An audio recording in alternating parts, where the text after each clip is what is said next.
बाबा हमार लइकवा के बियाह नइखे हो हो आप भी आए रहे नहीं।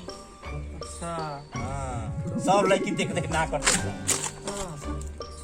दारू ना पियला दारू ना पियला हाँ। सीखेला तन तनी सीखेला ना सिखाई में एकर ये हाल बा तब का करे के ह उ लड़की देख के रिजेक्ट कर दे सन। तो ये कहीं एगो जुगाड़ बा देखी कोनो एकरा में होके कत बियाह हो जाए एकर ना एकर किस्मत ना हम देख ले हनी के यही लगन में इहो पार हो जाए नहीं पार हो जाई पर का बना एकर किस्मत कुकुर चाट देले बा।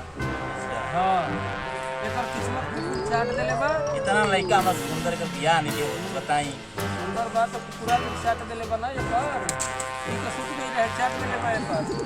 हां नहीं जना हां देखो कौन उपाय बा कोनो उपाय तो बा हाथ हो देखो बाबा के हां बियाह नहीं तो स्वागत मने मन करता हाँ जोर से बाप के सामने से बोल बे रे स्वागत मनाने का मन करता है नहीं तो कल तब घंटा पकड़ के बियाह करबो फिर बाबा के थुम्ही पकड़ो तब बियाह हो जाए। बाबा के थुम्हिए में कुल एकरा में हाथ पकड़बा रेखर सही हो जाए।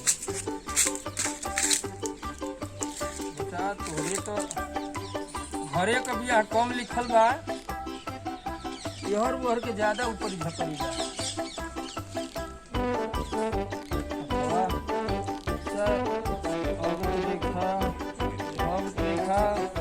भाग बड़ी तेज बा पर पचा तन के पीछे मुड़ के देखा तोर जवानी भर छेद बा। अरे पंडित अरे साला मार करे पंडित